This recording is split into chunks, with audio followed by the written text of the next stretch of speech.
just got it done.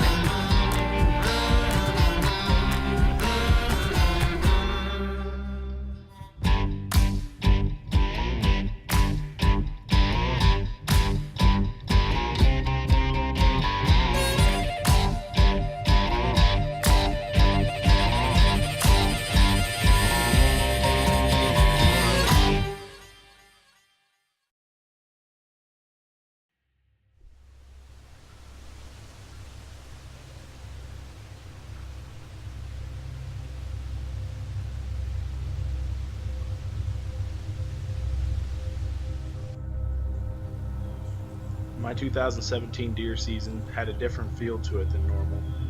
This season presented some new challenges as well as some new opportunities. I had always hunted the same 3 or 4 properties in Indiana throughout all the past seasons, but in 2017 I was asked to join the Pro Talk Outdoors staff as their video editor. Once I got to spend some time with the team and know the guys a little bit better, they let me know that I was welcome to buy a tag and hunt a Kentucky property that they had picked up that summer, where they had already had multiple shooters on camera, mature deer. And I jumped on the opportunity. I was very excited. I had never hunted in Kentucky before, and I was just excited to experience something new.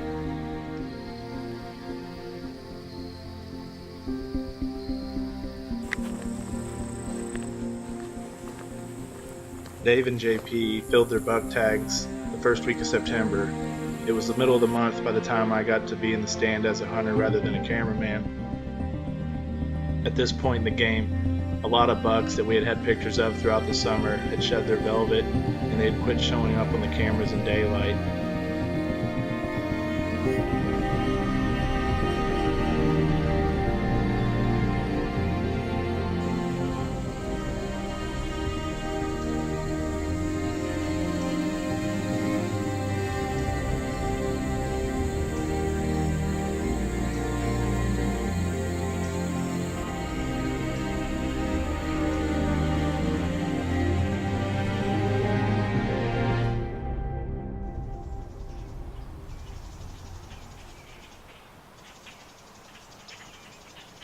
In what seemed like no time at all, September had passed by, and it was October now. Bow season had now opened up in our home state of Indiana, and I was ready to give Kentucky a break. I had some properties in Indiana that I knew the doe population was really heavy, and I figured I could go out and fill a doe tag early October to mid-October to get some meat in the freezer.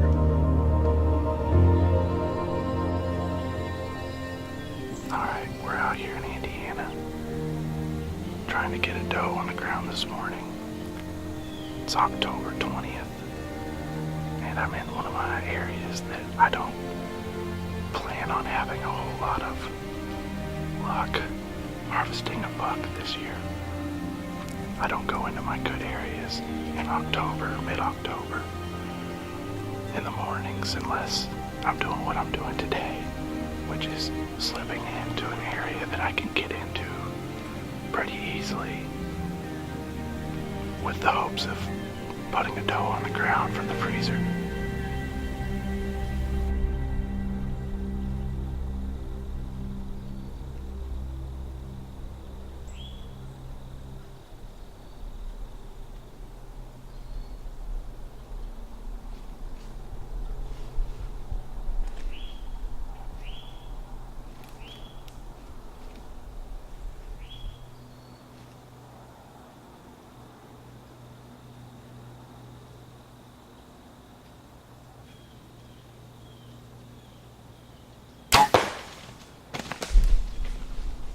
Alright, we just got it done on that doe.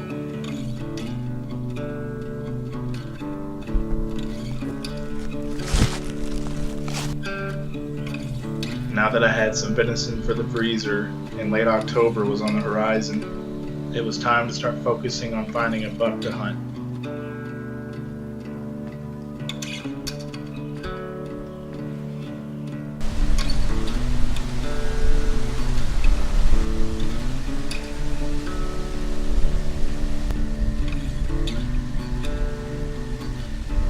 Started spending a fair amount of time over on the Kentucky property for the remainder of the fall. We had a couple deadly dozen food plots that were well established at this point in the season, and the deer were hammering those plots. Our trail cameras were telling us that this is where we had the most deer activity, so I spent quite a bit of time overlooking this deadly dozen food plot during those last few days of October.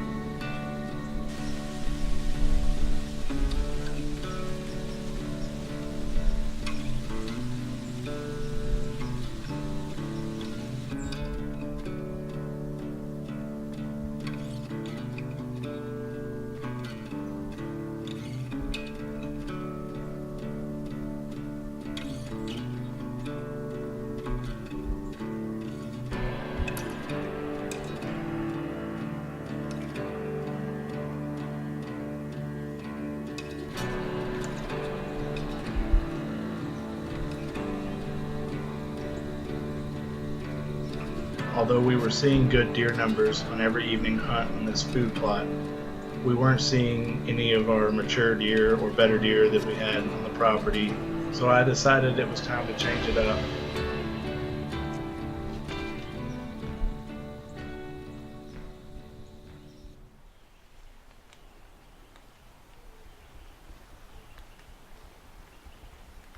Conditions were perfect on October 30th. We had some change in the weather, some cooler temps rolling in, and I decided to take a small risk and go back deeper into the timber.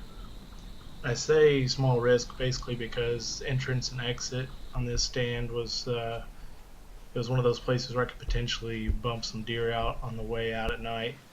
But I just felt like this was a good evening to maybe catch a buck on his feet, a good buck on his feet, before dark. So it was time to make a move, and that's what I did. And it turned out it paid off. I had an encounter with a really good buck that we knew from the summer named Bull. This is a buck we estimated at 5.5 years old. Definitely on the hit list.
Self-filming a bow kill on a mature whitetail is probably the hardest thing I've ever tried to accomplish in my time as an outdoorsman. In this case, I spent too much time messing with the camera, trying to make sure the deer was in the frame at the right times, and not enough attention to details that your normal hunter instinct would want to be paying attention to, like what range is this deer going to be at when I get a shot opportunity. And that's what happened here. Messing with that camera, when it came time to draw on this deer, I wasn't exactly sure how far he was in the place he was standing.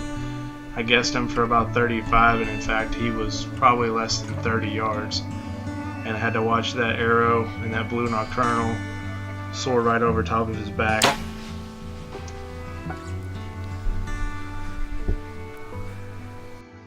Missing a deer like that, it happens to everybody if you hunt long enough.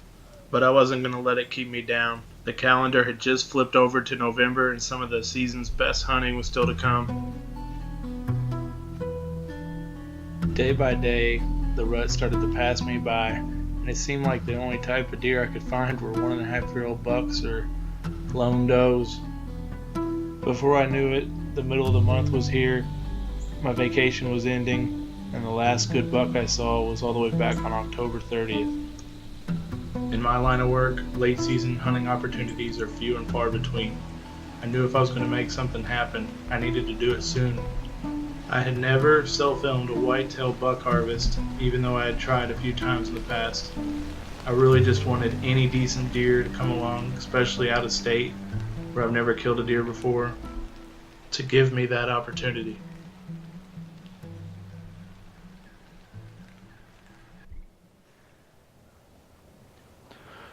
Okay guys, it is November 14th, and I'm out here self-filming in Kentucky.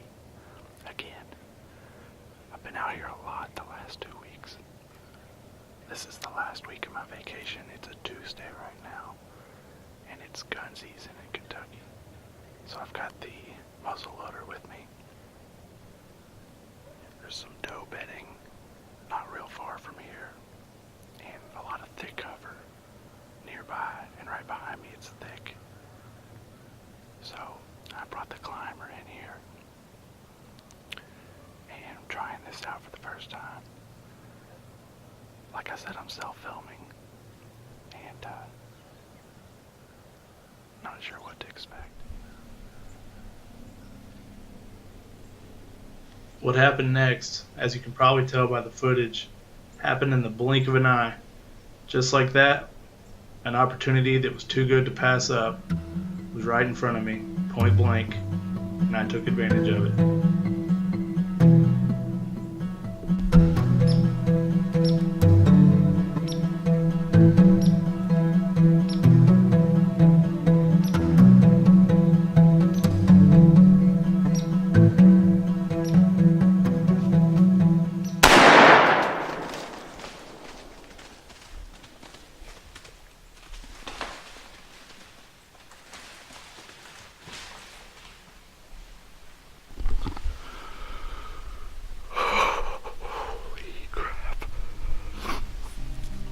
Oh my God.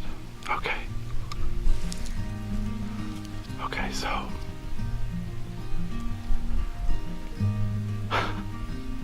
that deer came out of nowhere. I was sitting here in the climber, facing the opposite direction, and I heard the footsteps coming in, but I didn't hear him until he had to have been 20 yards behind me when I heard him coming. And I knew he was coming my direction. So I just stayed put. Was gonna let him come on past, and he literally walked right under my tree. His antlers were within 5 inches of the base of my tree. I didn't have the camera ready. I mean, it was here, but it wasn't on or pointed in the right direction. My gun was behind me. I'm not climbed up real high in this tree. Couldn't get up real high in this tree, so I mean, I'm probably only maybe 15, 16 feet to the base here where my feet are up above this deer. I don't know what deer it is for sure, but he looked like a decent 10-pointer. It happened quick, and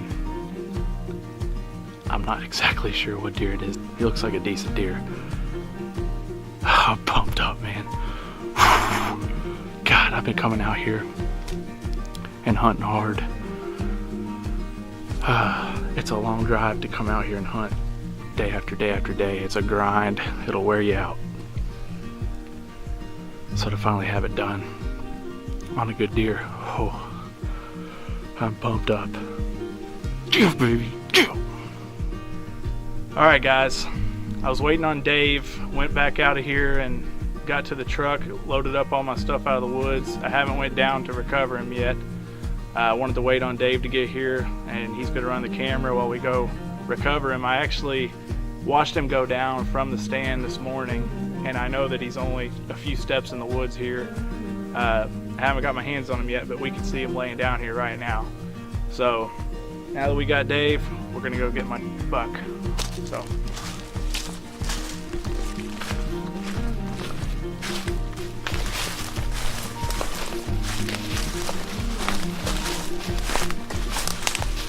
There he is. I see him.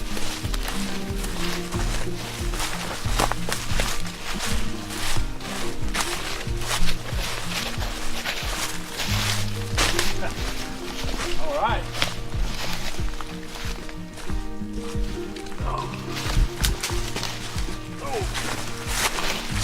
There he is. Oh man, he's kind of stiff. That's a nice deer. He's not the biggest, but this is my first time hunting over in Kentucky, new property. That's awesome. I'm just pumped up to have it done. That's my first 10-pointer actually. That's awesome. Nice deer. What do you think, man? Pretty good. He's got some mass on him, man. Yeah, he's Good looking deer. got some decent mass. He came in literally steps. I heard steps behind me, but I was lounged back, comfortable as can be, almost taking a nap, if you will, in that summit climber. And there was no way I was gonna be able to move quietly to turn around and see what deer was coming in under me. So I just let it happen and play out, and he walked in, he got up under me, and literally he was inches from the base of the tree I was in, and I probably wasn't even climbed up 15 feet. So that's probably the closest I've been to a decent deer ever. I couldn't resist the way he came in. He got me shook up right underneath of me, just feet away from me. So that made it really cool, and I kind of wish I would have had my bow with me. It's gun season over here in Kentucky, and I was using a muzzle loader, but I shot this deer at 4 or 5 yards, so I had the scope backed out and put it right on him, and he didn't run 50 yards and piled up right here.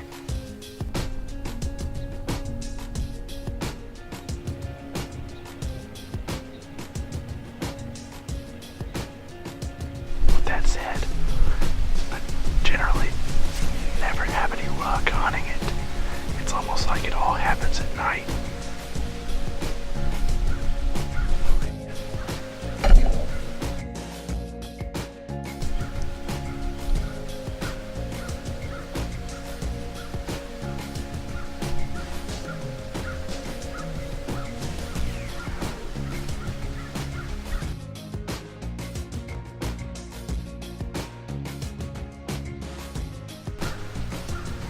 Well, that's actually hilarious. So there's daylight activity in this funnel.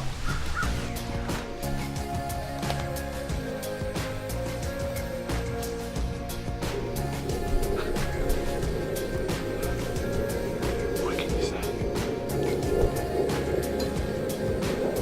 It's quitting time at 9 o'clock in the morning. I don't get it.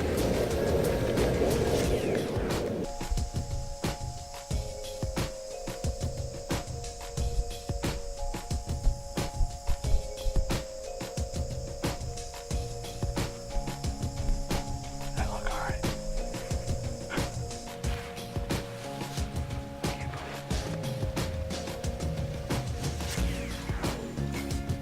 it. Did y'all see anything this morning?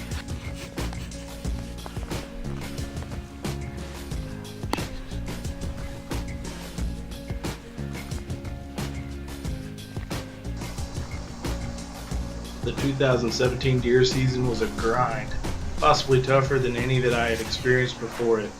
The end result, my smallest scoring buck to date and a tag sandwich in Indiana. Now, the way I'm talking about this season, you may think I'm saying that it was a bad season. Well, not so much. In fact, this was likely my most important season of the 9 years I've been hunting. The lessons I learned this past year were worth every struggle I encountered and every moment that I spent out there. I think I've become a better hunter because of this past season. I will carry over every lesson that I learned. And it was an eye-opener to me like never before in terms of understanding what it is truly all about, what it truly is that I'm seeking when I'm out there hunting and enjoying the outdoors. It is so much more than just going out trying to take the life of an amazing animal. Animals that we have an incredible amount of respect for, something that probably only other outdoorsmen can understand. It's hard to explain, but I'll just leave it at this. A quote by Fred Bear: "A hunt based only on trophies taken falls far short of what the ultimate goal should be."